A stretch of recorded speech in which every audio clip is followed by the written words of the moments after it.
Эрт дээр үед хүмүүс байгаль дээр орчин буй бүхий л утсыг үндсэн 5 хэсэгт ангилж газар шороо, гал, лагаар рус болон аян цахилгаанаас хорвоо ертөнцийн юм бүхэн бүтдэх хэмээн итгэн үнэмшиж тэдгээрийн хүч нөлөөг амьдрал ахуйда өргөнөөр хэрэглэсээр иржээ. За сайн байцгаана уу. Физик ухааны доктор Норвын Тэгшвэр байна. Шинжлэх ухааны нийтлэлийн маань 16 дахь дугаар өгөр эхлэж байна. Энэ удаад хамтдаа бага өөрийн салхин сэнсний талаар олж мэдхийг хичээцгээе. Сүгэрш байлаа энэ зүуд байтэн бэчний тэр дур булам төрх хацсан чин мансуурн галзуургаад ганц гурав номер чин нугур чин нуруу чин төгс эй бад бич зург чин төгс чамд хэл хүүхс мөр шүлэг мөкс. Бидний өг дээдс олон зуун жилийн турш салхины хүчийг ашиглаж ирсэн ариун нэгт өгтэй. Өдгөө салхинаас гарах эрчим хүч нь сэргээгдэх эрчим хүч нь хамгийн хурдцтай хөгжиж байгаа нэг салбруулж байна. Дэлхийд даяар салхийг ашиглаж болох тоомшгүй олон технологи байдаг. Тэднийг одоо хамтдаа мэдцгээе. Хамгийн эртний салхин термүүдийг 7 дугаар зууны үед эртний Перс улсад бүтээж байсан гэдгээ. Эдгээрийг үр тариа нунтглахаас эхлээд ус шахах хүртэл янз бүрийн зориултаар ашиглаж байжээ. Өнөөдөр салхин турбиныг дэлхийд даяар олон мянган салхин цахилгаан станцуудад суурлуулан цахилгаан эрчим хүч үйлдвэрлэхэд ашиглаж байна. Тухайлбал Калифорни дахь Алта салхин цахилгаан станц нь 1548 мегаваттын хүчин чадалтай. Энэ нь дэлхийн хамгийн том салхин фермүүдийн нэг гэгддэг байна. Манай монголчууд ч мөн адил бага чадлын салхин сэнснүүдийг 2000-ад оноос эхлэн орон нутагт малчтын хэрэглээнд төлхөө хэрэглэж байсан. Салхин сэнсээр 12 вольтын аккумулятороо цэнэглэж зурагт үзэх гэрэл асаах зэргээр ашиглагдаж ирсэн. Задгаа тэнгист байрлах салхин сэнснүүд ч бас сүүлийн үед түгээмэл болсоор байна. Их Британи, Герман, Хятад зэрэг олон оронд иймэрхүү төслүүд хэрэгжиж байна. Их Британи дахь Хорнси Project One салхин цахилгаан станц ашиглалтанд орсноор 1.2 гигаваттын хүчин чадалтай болж дэлхийн хамгийн том далайн салхин цахилгаан станц гэх тодголтой болгожээ. Гэхдээ салхин эрчим хүч нь зөвхөн томоохон төслүүдэд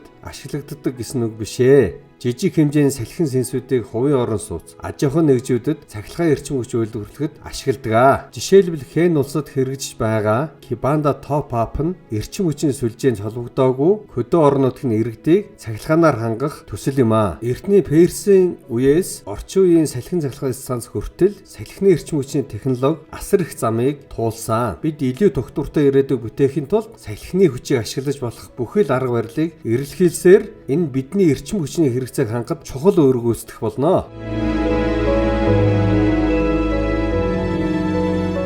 За юуны өмнө салхин турбиныг салхин сэнсгээд яриад явъя. Small scale wind power гэвэл бага өрөөний салхин сэнсгээд ойлгох хэрэгтэй. Салхин сэнсийг дунджаар 6-аас 12 м өндөрт суйрлуулна. Сэнсний байршлыг газар зүйн онцлог салхины хурд зэрэгтэй уялдуулна. Зөв тооцож тогтоох нь чухал байдаг. салхи багтаа газарт бол арай өндөр байршил бол илүү ашиг төлөвлөлийн хөвцөнд өндөр байдаг. Энэ салхин сэнс нь нарны зай хураагуурыг бодох юм бол байнгын хөдөлгөөнд байдаг учраас жилд нэг удаа ч юм уу төлөвлөгөө засвар байнга хийх шаардлагатай байдаг. Чанартай салхин сэнсийг 20-25 жил ашигладаг ийм тооцоо байна. Өнөө үед бага өрөөний салхин сэнсийг айл гэрээ хэрэгцээнд төдөөг сургууль цэцэрлэгийн эрэлтүүлэг холбоо харилцааны цахилгаан өвсөөр болгоно өргөнөөр ашиглах болсон байна. Ийм төрлийн сэнс нь харьцангуй хямд, хийцэн энгийн, ажиллагаа найдвартай, засвар үйлчлэгээ амар авдаг, дуу чимээ баг гаргадаг зэрэг давуу талуудтай бага өрөөний хэвтэй тэнглэгт салхин цахилгаан өсгөөр далаа дээр суурлуулах хурдсгурд салхин сэнс. За мөн Их Британи Стерлинг группийн 2010 онд зохион бүтээсэн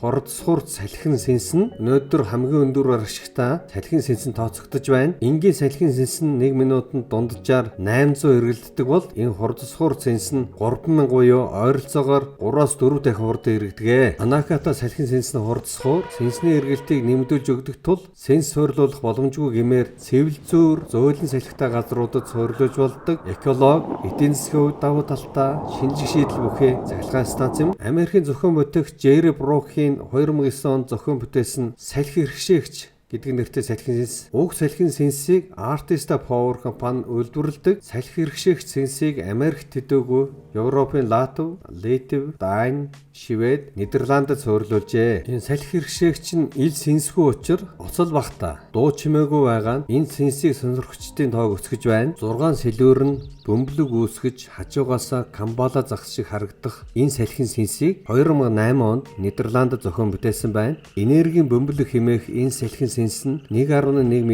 голчтой. Энэ сэнс анхандаа дөнгөж 21 кВт цаг цахилгаан гаргаж байсан бол одоо салхины хурд 25 км/цаг байхад жилдээ 500 кВт цаг орчим эрчим хүч гарган авах чадaltaй болсон байна. Калифорнийн зохион бүтээгч Дуугс Исламын 2008 онд зохион бүтээсэн Тэнгэрийн могоо хэмээх 3 кВт-д бага урын хэвтээ тэнхлэгт салхин цахилгаан станц үүсгэр. Энэ турбин нь 25 салхин сэнснээс бүрддэг. Дараагийн инновац бол салхин бүжиглэгч бага урын хэвтээ тэнхлэгт салхин сэнс юм. 8 сэлүүр сэнстэй 1 м/с-ийн тогтсон салхитай үед ажиллаж цахилгаан гаргах авсаархан үүсгэр. Салхин бүжиглэгч бол сэнсний эргэлтэд хурдсгаж сааруулдаг, автомат тохируулгатай, бат өх, үзэмцайтай, байгаль орчинд хор нөлөө багтаа. Энэ сэнсийг Wind Simplicity компани хот тосгон айл өрх жижиг дунд үйлдвэрт ашиглаж болох 3 кВт, 7 кВт, 23 кВт хүчин чадалтайгаар үйлдвэрлэдэг байна. Swift салхин сэнсийг 2002 онд Дэв Андерсон, Чарльз Хилбертнаар зохион бүтээсэн. Өндөр хурдны энэ салхин турбин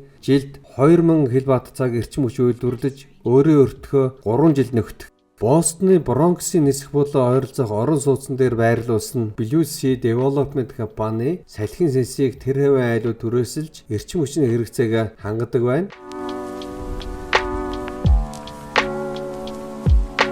Өдөр хоног цаг хором өнгөрөх тусам бага урын салхин сэнснүүд нь тогтвортой эрчим хүчний чухал ихвэлсээр болсоор байна. Тэгвэл яагаад вэ? Нэгдүгээрт бага урын салхин сэнсийг ихэвчлэн хувийн орон сууц, аж ахуйн нэгжүүдэд цахилгаан эрчим хүч үйлдвэрлэхэд ашигладгийг сая ойлгосон. Эдгээрийг салхины хурд ихтэй газар суурлуулах боломжтой тул эрчим хүчний сүлжээд нэвтрэх боломж хязгаарлагдмал хөдөө орон нутагт ихэвчлэн ашигладаг. Ингээд орон нутагт бага урын салхин сэнсийг ашиглаж эхэлснээр эрчим хүч гаргаж авахын тулд дизель генератороос хамааралтай байдлыг багасгана. Бага урын салхин сэнсийг хот суурин газардаж ашиглах боломжтой. Энэ нь хувийн орон сууц, аж ахуйн нэгжүүдэд цахилгаан эрчим хүч үйлдвэрлэх боломжийг олгож, төвийн цахилгаан сүлжээс авах эрчим хүчний хэрэгцээг бууруулж, хөдөлмжийн хэн ялгарлыг багасгахад тусалдаг. Бага урын салхин сэнсийг хөдөө аж ахуйд ашиглаж болох ба услахааны систем. Мал услахааны систем болон бусад фермийн тоног төхөөрөмжийг тэжээх боломжтой байдаг. Нэгтгэд өгнөх юм бол дэлхийн хэмжээнд хүн төрөлхтөн шатах ашигт малтамлаас хамааралтай байдлаа багасгаж, болж өгвөл цэвэр сэргээгдэх эрчим хүчийг өдөр тутамдаа ашиглаж сурах зайлшгүй шаардлага үүсэт байна.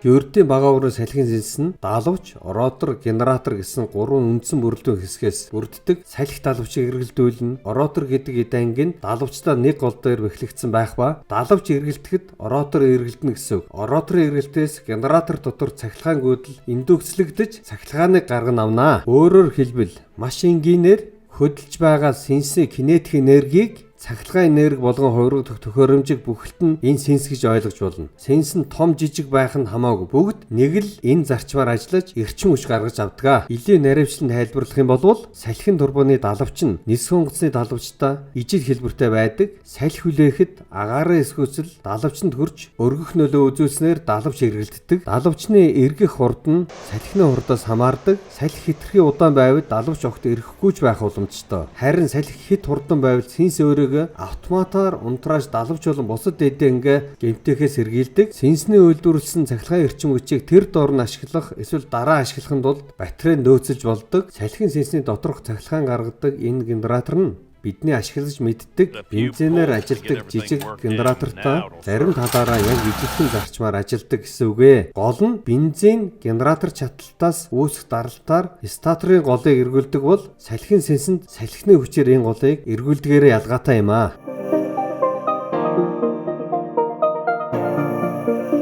Жижиг хэмжээний салхины эрчим хүч нь тогтвортой эрчим хүч үйлдвэрлэх арга зам болж алдарсан ч аливаа технологийн нэг адил давуу болон сул талуудтай. Бага өөрийн салхин сэнсний нэг давуу тал нь агаар мандалд нүүрс дөрөх ялгаруулдаггүй, сэргээгдэх эрчим хүчний их усүрээр хангаж хүлэмжийн хийн ялгаруулалтыг бууруулдаг. Үүнээс гадна эрчим хүчний сүлжээнд холбогдох боломжгүй алслагдсан газруудад эрчим хүчний бие даасан байдлыг хангах боломжийг олгодог. Бага өөрийн салхин сэнсний нэг сул тал нь бусад сэргээгдэх эрчим хүчний их усүрийн технологиудаас угсралт, засвар үйлчлэгийн зардал ихтэй. Үүнээс гадна салхины хурд өөрчлөгдөж сэнснүүд цахилгаан үүсэхгүй байж болцсохгүй юм аа. Эдгээр тийм боловч технологийн дэвшил нь эдгээр сорилтыг багасгахад тусалсан. Тухайлбал орчин үеийн жижиг уурын цахилгаан сэнснүүд нь илүү өөр ашигтай, том ородортой, илүү ботох материалаар бүтээгдэж байна. Ашиглалт суйрлуулалтын зардлыг шийдвэрлэхийн тулд бусад улс орнуудад сэнс суйрлуулах зардлыг нөхөх урамшуулал болон хөнгөлөлттэй зээлүүдийг олгодог. Үүнээс гадна олон нийтийн салхины төсөл зэрэг санхүүжилтийн шин загваруудаар дамжуулан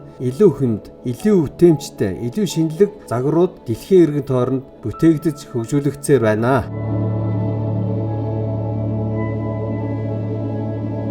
Сүүлийн жилүүдэд бага өөрийн салхин сэнсний технологиуд ихэд хөгжиж байгаа. Гэхдээ ирээдүйд биднийг чухам ямар сорилт хүлээж байгаа бол технологийн дэвшил нь бага өөрийн салхин сэнсээс гаргах эрчим хүчийг илүү үр ашигтай, хямралттай болгож байна. Үүний нэг жишээ нь босоо тэнхлэх салхин сэнс. Үүнийг ашиглах нь илүү авсаархан, аль ч талаас салхийг өөртөө татах боломжтой. Мөн ухаалаг сэнсний удирдлага, хяналтын системүүд нь сэнсний гүйцэтгэлийг сайжруулж, засвар үйлчлэгийн зардлыг бууруулах болно. Бага өөрийн салхин турбиныг нарны эрчим хүч хадгалах систем зэрэг сэргээгдэх эрчим хүчний бусад их усүртэй нэгтгэх боломжтой. Энэ нь салхихгүй үед үүсэх асуудлыг шийднэ. Ирээдүйд нар болон салхиар цэнэглэгддэг ухаалаг амины орон сууцнууд илүү олон болно л гэсэн үг. Орчин үед хөгжүүлэгдэж байгаа эдгээр дунд болон бага уурын салхин турбинууд ирээдүйд илүү жижиг, микро хэмжээтэйгээр салхи байгаа бүхий л газарт байршиж багаж гисэн эрчим хүчийг үйлдвэрлэх зорилгоор өдөр тутмын маань хэрэглээ болох нь гарцаагүй харагдаж байна. За товчхон дүгнэж хэлэх юм бол бага уурын салхин турбины технологиос анзаарч болох нэг чухал зүйл бий. Дан ганц салхич гэлтгүй бүхий л технологийн цаадах хэтийн зорилго нь шатах ашигт